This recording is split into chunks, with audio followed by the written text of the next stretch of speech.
ဖျားပူဓမ္မမိတ်ဆွေများယခုရောက်ရှိနေတာကတော့တန်ဝေစနိယလေးဌာနမှာတခုအပါဝင်ဖြစ်တဲ့မြတ်ဗုဒ္ဓပြိဋိနိဗ္ဗာန်ဆံဝင်တော်မူခဲ့ရာကုသိနာယုံအင်ချင်းရကုံပဲဖြစ်ပါတယ်မြတ်စွာဘုရားရှင်ဟာ45ဝါကာလပတ်လုံးနေညမအားတရားဝါတို့အားတရားရည်ဤအမြိုက်စီတိုက်ကျွေးတော်မူခဲ့ကပြိဋိနိဗ္ဗာန်ပြုတော်မူဖို့အတွက်ကုသိနာယုံသို့ကြွတော်မူခဲ့ပါတယ်ဘုရားရှင်သည်ကုသိနာယုံမှာပြိဋိနိဗ္ဗာန်ဆံတော်မူရခြင်းဟာမဟာတုတ္တတနာတုတ်ကိုဟောဝင်တင်ခြင်းသူပဒ္ဒပရပိုက်ကိုဆုံးမတော်မူရခြင်းဓာတ်တော်ကိုလူရဲကြတဲ့ကလဟဝိဝါဒမှာဒေါနပုံနာဖြန့်ပြေးပြီးဝေဖန်နိုင်ခြင်းအစရှိတဲ့အကြောင်း၃မျိုးတို့ကိုမြင်တော်မူတဲ့အတွက်ကုသိနာယုံသို့ကြွလာရခြင်းဖြစ်ပါတယ်အဲ့ဒီလိုကြွချီတော်မူလာရာကုသိနာယုံမာလာမင်းတို့ရဲ့အင်ချင်းဥယျာဉ်သို့ရောက်တော်မူလာခဲ့ပါတယ်အဲ့ဒီဥယျာဉ်ရဲ့အင်ချင်းပင်ပြိုနှစ်စုံရဲ့အကြားမှာယရနာညောင်ဆောင်ကိုမြောက်ရက်သို့ဥကောင်းလှည့်ကခင်းကျင်းစေခဲ့ပါတယ်မြတ်စွာဘုရားဟာအဲ့ဒီယရနာညောင်ဆောင်ပေါ်မှာလက်ရာနှထောင်းဖြင့်လှဲလျောင်းတော်မူခဲ့ပါတယ်အဲ့ဒီအခါခေါင်းရင်းနဲ့ခြေရင်းတို့မှာရှိတဲ့အင်ချင်းပင်ပြိုတို့ဟာအခါမဲ့ပွင့်တဲ့ပန်းတို့ဖြင့်ပင်လုံးကျွတ်ပွင့်ကုန်ပြီးမြတ်စွာဘုရားရဲ့ကိုယ်တော်ထက်သို့ဝိမုံဝိဆန်တို့မပြတ်တမ်းဖြန့်ကျဲခဲ့ကြပါတယ်ဥယျာဉ်တွင်မှရှိတဲ့တစ်ပင်ပေါင်းတို့ဟာလည်းနှာမောင်းဆက်ခါဖျားရှိရာသို့ရှေးရှုညွှတ်လျက်ပင်လုံးကျွတ်ပွင့်ကုန်ကြပြီးဖျားရှင်အားပူဇော်ခဲ့ကြပါတယ်တတောင်းသောလောကရမှာရှိကြကုန်သောနတ်မြမအပေါင်းတို့ဟာမြတ်စွာဘုရားရှင်ကိုပန်းနတာတို့ဖြင့်ပူဇော်ခဲ့ကြပါတယ်မြတ်စွာဘုရားရှင်ဟာဝေဒနာကိုခံစားနေရပေမဲ့လည်းညင်ဦးရံမှာမန္လမင်းတို့အား၎င်းတကောင်ရံမှာသူပရပရပိုက်အားတရားရည်ဤအမြိုက်စီးတိုက်ကျွေးပြီးယဟန္တာဖြစ်သူရောက်ရှိစေရန်၎င်းမိုးတောက်ရံမှာယဟန်ပရိသတ်တို့နှင့်တကွာနတ်မြမအပေါင်းတို့အား၎င်းတရားဟောကြားတော်မူပြီးနောက်ဆုံးဩဝါဒအနေနဲ့ဟန္တာဒါနိဘိက္ခဝေအစရှိတဲ့နောက်ဆုံးစကားအပ္ပမာဒတရားကိုဟောကြားတော်မူခဲ့ပါတယ်သူပဒယဟန်ဟာမြတ်စွာဘုရားလက်ထက်တော်မှာနောက်ဆုံးယဟန္တာတစ်ပါးအဖြစ်ထင်ရှားခဲ့ပါတယ်အဲ့ဒီနောက်ဘုရားရှင်ဟာမိုးတောက်ခန်းဤလင်းအားကြီးချိန်မှာအနုပါရိတေတနိဗ္ဗာန်ဓာတ်ဖြင့်ပြိဋိနိဗ္ဗာန်ဆံတော်မူခဲ့ပြီးဒုက္ခဇတ်သိမ်းချုပ်ငြိမ်းတော်မူခဲ့ပါတယ်။ဒါကြောင့်ဒီနေရာဟာတန်ဝေစနိယလေးဌာနမှာပါဝင်တဲ့ထူးမြတ်တဲ့နေရာဌာနတစ်ပါးဖြစ်ပါတယ်။ဘုရားပုဓ္ဓမမိတ်ဆွေများဟာမဟာပရိနိဗ္ဗာန်ဇီတိတော်ကြီးအတွင်းမှာရှိတဲ့ပြိဋိနိဗ္ဗာန်ဝင်ဆံတော်မူပုံဗုဒ္ဓရုပ်ပွားတော်ကြီးအားရောက်တုံးရောက်ခိုက်မှာရွှေကြာသင်္ကန်းများဆက်ကပ်လှူဒန်းခဲ့ကြပါတယ်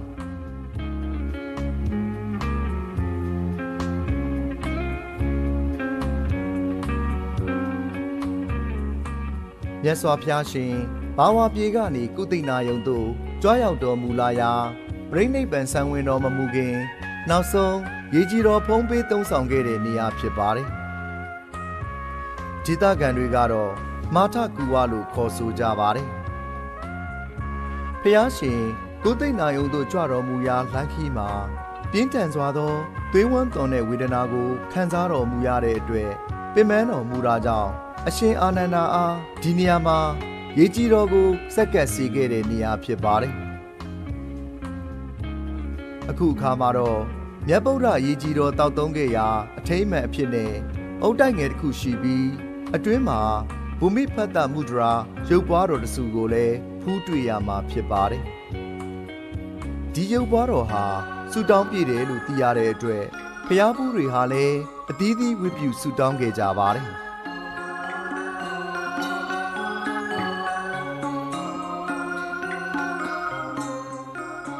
မဟာပရိနိဗ္ဗာန်ဇီတိတော်ကြီးရဲ့အရှိတောင်ဘက်ခန့်ယွန်းမှာအင်္ဂါရဇီတိတော်ကြီးရှိပါတယ်။မြတ်စွာဘုရားရဲ့ဥရုဇယုတ်ကလတ်တော်ကိုတေဇောတဲ့လောင်ကျွမ်းရာဌာနဖြစ်ပြီးဒေသခံများကရမန်ဘာလို့ခေါ်ဆိုကြပါတယ်။ မန္လမင်းတို့ရဲ့အုတ်ဆောင်ထုံးဖွဲ့တဲ့နေရာဖြစ်တာကြောင့်မကုဒဗန္ဒနာအရက်လို့လည်းခေါ်ဆိုကြတယ်လို့သိရပါတယ်မြတ်စွာဘုရားပြိဋိဘံပြုပြီး9ရက်မြောက်တဲ့နေ့မှာဥရုဇယုတ်ကလတ်တော်ကိုမြို့ရဲ့တောင်ရက်မှာမိသူကြိုကိုမန္လမင်းရှိဦးတို့ကမချီယာမှာမရနိုင်ပဲရှိခဲ့ကြပါတယ်အဲ့ဒီနောက်မှာတော့အရှင်အနုရုဒ္ဓမထေရအားမေးလျှောက်ချက်အရာနတ်တို့ရဲ့အလိုဆန္ဒအတိုင်းဥရုဇယုတ်ကလတ်တော်ကိုတည်ဆောင်ပြီးမြို့ရဲ့အရှိတကားမှထွက်ခါ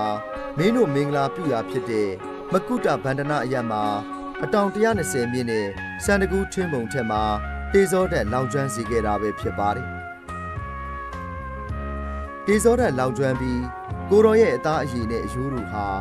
ရွှေစင်တကွဲပလဲအုပ်လားချရားစီအစင်းရှိတဲ့ဓာတ်တော်တို့အဖြစ်တည်ရှိခဲ့ကြကုန်ပါတယ်စန္ဒကူးထင်းပုံအားလုံးမီးလောင်ပြီးတဲ့အခါကောင်းငင်က၎င်းအင်ဂျင်ပင်ပြိုများရဲ့ခွာကြားမှ၎င်းထက်ဝင်းကျင်မြေပြင်မှ၎င်းရေအလင်းရေလုံးကြီးများထင်းပုံပေါ်ကိုဆွတ်ဖြန်းစေပြီးမိငိမ့်စေခဲ့ပါတယ်မြတ်စွာဘုရားရဲ့ဥရုဇယုတ်ကလတ်တော်ကိုတေဇောတက်လောင်ကျွမ်းပြီးတဲ့နောက်အဲ့ဒီနေရာမှာပဲဇေဒီတော်တည်ခဲ့တဲ့အတွက်ကြောင့်အင်္ဂါရဇေဒီမိသွေးဇေဒီလို့ခေါ်ဆိုခဲ့ကြတာပဲဖြစ်ပါတယ်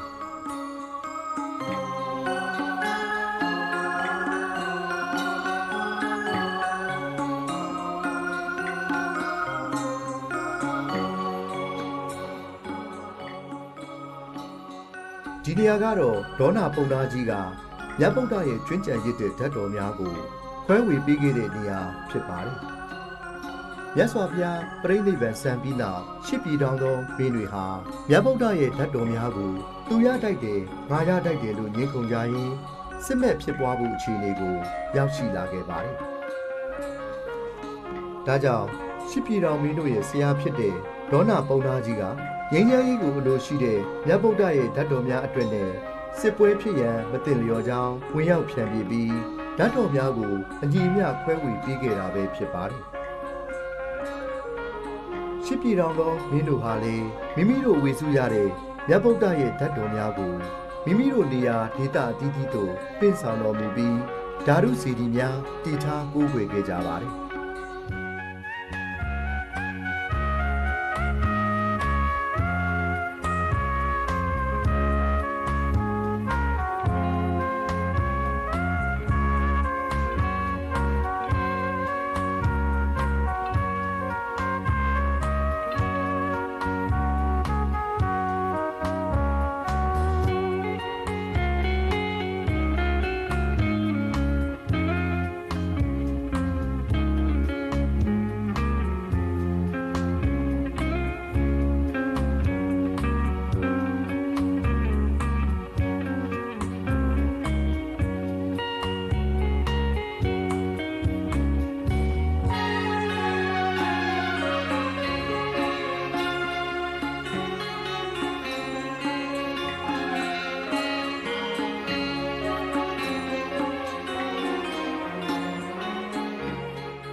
အခုမြင်တွေ့ရတဲ့ဇေဒီကြီးက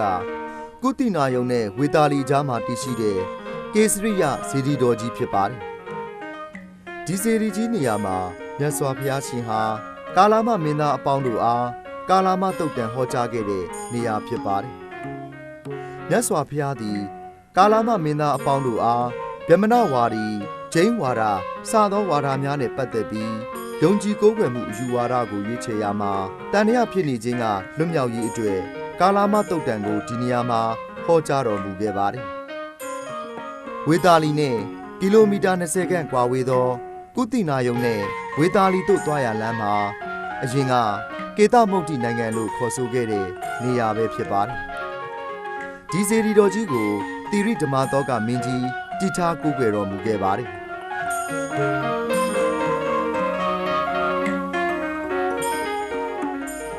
ဝေတာလီဟာမြတ်ဗုဒ္ဓလက်ထက်တော်အခါက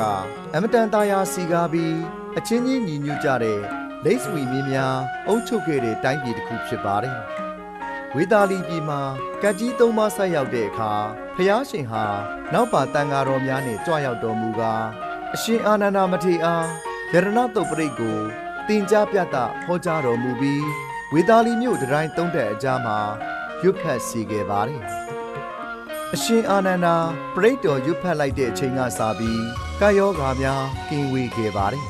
။ဒါကြောင့်ဒိဋ္ဌိမင်းတို့ဟာဖျားရှင်အားအလွန်ကြည်ညိုပြီးဝေသာလီပြည်မဟာဝံတော်မှာဂူတာကာရအကြောင်းတော်ကြီးကိုစောက်လုပ်ထူထမ်းခဲ့ပါတယ်။မြတ်ဗုဒ္ဓဟာဝေသာလီပြည်အနီးဝေလူဝါရွာမှာနောက်ဆုံးဝါကတ်တော်မူပြီးအာယုသင်္ခါရလွတ်တော်မူခဲ့တယ်လို့သိရပါတယ်။ဖျားရှင်ပြိဋိဘံဆံပြီးနှစ်အနည်းငယ်ကြာတဲ့အခါပဇာရတမင်းကြီးဟာဝေသာလီကိုမာဂရတိုင်းလက်အောက်ခံအဖြစ်သိမ်းပိုက်ခဲ့ပါတယ်။သာသနာတော်နှစ်တရားရောက်တဲ့အခါမှာတော့ဝေသာလီပြည်မှာဒါလာတောကမင်းကြီးရဲ့အထောက်အပံ့နဲ့သာသနာတော်ရဲ့အသက်တပွဲဖြစ်တဲ့ပိဋကတ်တော်တို့ကိုယဟန္တာမထေရပေါင်း900တို့စုယုံပြီးရှင်းလာတိုင်းဒုတိယသင်္ဃာယနာတင်ခဲ့တာပဲဖြစ်ပါတယ်။မိရွေးတော်ဂေါတမီရဲ့တောင်းပန်မှုကြောင့်ဘိက္ခုနီသာသနာကိုဒီဝေသာလီမှာခွင့်ပြုတော်မူခဲ့တာကြောင့်ဘိက္ခုနီဝိခွင့်ရခဲ့တဲ့နေရာလည်းပဲဖြစ်ပါတယ်။ဒါကြောင့်ဒီဝေသာလီပြည်ဟာသာသနာတော်မှာသမိုင်းဝင်နေရာတစ်ခုအဖြစ်တည်ရှိခဲ့တာပဲဖြစ်ပါတယ်။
ဝေသာလီပြည်မှာရှိတဲ့လက်စပီမင်းများဝေစုရတဲ့ဓာတ်တော်များကိုဌာပနာပြီးတီချောင်းကိုးကွယ်ခဲ့တဲ့ဓာတ်တော်တိုက်နေရာပဲဖြစ်ပါတယ်။မြတ်ဗုဒ္ဓပြိဋိဘံဆံပြီးကျွင်းကြံရစ်တဲ့